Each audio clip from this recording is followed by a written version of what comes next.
Hello, Earthlings. This is Neutron, back again, slinging an album review your way. Before we get started, don't forget to hit that subscribe button down below, especially if you've liked me on Facebook but aren't subscribed here. And then if you hit the bell, you'll get notifications when I put up new videos, and that way you won't have to go to Facebook just to watch a YouTube video. I'm currently at 89 subscribers. If I get 100, I can make a custom URL for my channel, and it'll be that much easier to get the next 100 subscribers. So yeah, especially if you've liked me on Facebook but aren't subscribed on YouTube, hit that button. Anyway, today we are examining Murder of the Universe by King Gizzard and the Lizard Wizard. I did not come up with that band name. This is the Australian psychedelic, for want of a better word, rock band's 10th album, and the second of at least 3 this year.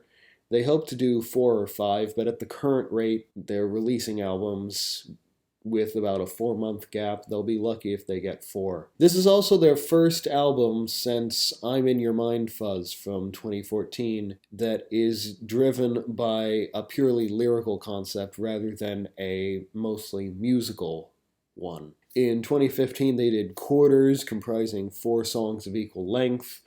And then they followed it with Paper Mache Dream Balloon, which they played on acoustic instruments except for some bass guitar, and it featured a more melodic or melody-focused songwriting from Stu Mackenzie, as well as some songs from Cook Craig, Ambrose Kenny, and Joey Walker. And last year they released Nonagon Infinity, another self-explanatory title, 9 songs that flow into each other, including the last into the first, creating an infinite loop. And then this February they came out with Flying Microtonal Banana, named after the guitar Stu played on it. And surprise of surprises, it incorporates microtones into rock music, which nevertheless comes out sounding tonal. And today they've come out with Murder of the Universe, which has pretty much the sound of Nonagon Infinity, the sort of prog punk krautrock fusion that was exemplified on Nonagon Infinity is once again the style of this album. Complete with Stu's signature whoop,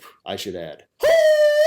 You're going to hear that about every 1.5 minutes on Nonagon Infinity or this album. But this time, instead of an infinite loop, they've taken the old Yes model of a really long song on what would be the first side of the vinyl version, and then 2 long songs on the other side, although they are broken up into separate tracks, unlike what Yes did. Peace or Sweet or Song number 1 is The Tale of the Altered Beast, narrated by fellow Melburnian singer-songwriter Leah Sr. It begins with an ominous keyboard intro as she sets an apocalyptic scene, and then when Stu's voice comes in, the tempo surges to a gamma knife type speed. There are some mixed meters, mainly 6/4, some angular rhythms in the melody, of course whoops, and more narration from Leah to keep you slightly off-kilter. Things settle down a little as Stu repeatedly chants Altered Beast, Alter Me, and then a new quiet 9/8 section then starts, which contains outbursts of guitar and Ambrose's signature harp. I mean, it's his main instrument, harmonica that is. And of course more whoops, including one which kind of interrupts Leah's narration. There's some nice modulation or extended modulation or something at the end of this section, leading into another iteration of Alter Me. Then there's another 6/4 Altered Beast section, like the first one. It does one of those sort of false-ending slowdowns before getting back up to the breakneck gamma knife pace, leading into a synth-heavy Alter Me with some mellotron and harp flourishes from Ambrose. The synth bass at this point almost takes over the section, but the rest of the band come crescendoing in before they break into an 11/8 section, so this is definitely their prog album, if not one of them. Certainly their proggiest. It's an 11/8 section. It doesn't really change time signatures. It goes into 11/4, but it never really loses the 11. And the energy level doesn't drop. Stu does his signature singing to the riff thing. It's kind of incredible how many 11/8 riffs you can write in the same key and at the same tempo. At the end of this particular track, Altered Beast 4,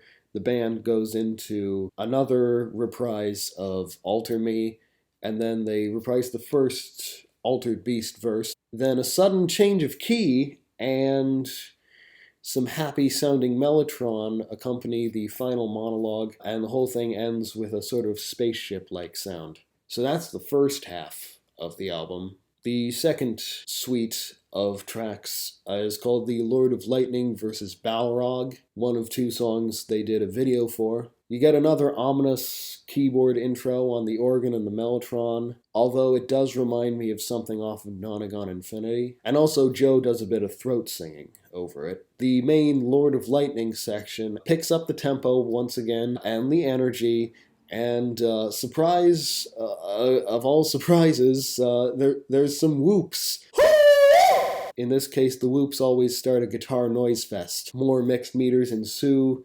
Leah tries to continue the story, but she never gets more than a couplet in before Stu cuts her off. It's like, let her speak, for God's sake, or the Lord of Lightning's sake. When she finally fits a quatrain in, the lyrical focus has shifted from the Lightning Lord to the Balrog. And then we get more whoops, more guitar barrages, and now it seems Stu and Leah are a bit more in sync. Stu isn't cutting her off, he's continuing the story. There's some more odd meters, there's some proggy farfisa organ crescendos, whoops, key changes. Inexplicably, over one of Leah's extended narrations, the band begins playing Trapdoor from Paper Mache Dream Balloon. And then things suddenly get ominous. The mellotron and the throat singing return as the Balrog and the Lightning Lord face off. The fast beat comes back, and then we get a nice slow coda to cap it off. And the final song is Handtie You Me and the Murder of the Universe. Handtie You Me, my favorite kind of hentai. Once again, as befits a Prog album, we get an ominous keyboard intro on the mellotron and the synth this time. By the way, this is the only song not narrated by Leah Sr. It's narrated by a computer playing Handtie You Me, the confused cyborg. The first main section, with Stu singing, is called Digital Black. It also rocks hard. It's got whoops and some farfisa melody lines, providing a counterpoint to the main melody. The computer speaks some more over a breakdown, but it's cut off by another verse. And then Handtie You Me introduces itself proper, accompanied by a much calmer krautrock instrumental. We find out that he is a confused cyborg, and he wants to vomit.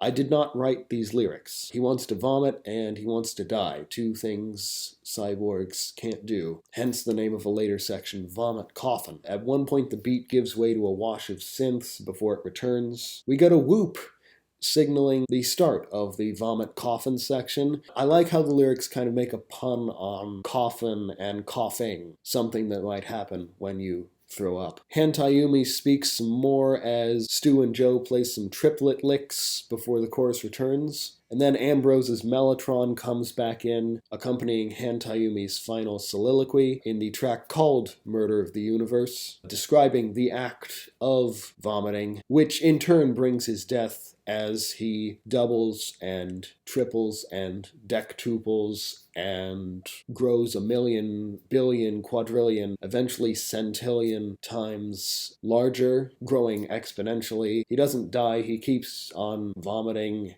He becomes the universe, melding matter and bodily function. Spoiler alert. It's a lot more impressive than I make it sound. I'm making it sound kind of gross, but, you know, don't blame me, blame Stu for writing about a cyborg throwing up. So all in all, I would say it is an excellent album. I haven't listened to King Gizzard long enough to properly rank their albums. So far, they haven't made a bad album, I don't think, from what little I know of them. Well, I say little, I know everything from Quarters onwards. I'm not that familiar with their pre-Quarters material. By the way, I want to thank Dump Hop for mentioning them to me. He's the reason I got interested in them. They are one of the best bands out there, at least in Australia. The one thing that kind of loses me, other than the abundance of whoops, which they kind of already did on Nonagon Infinity, is when the narration is cut off by the vocal lines, which happens quite a few times throughout the album. But other than that, it's an excellent album, at least musically, and that is it for my opinion, but I'm dying to know yours. Leave it below. subscribe so I can get to 100, and then customize my URL to get another 100, and then maybe another 100, maybe a centillion. But until next time, this is Neutron Sound signing off. Go forth and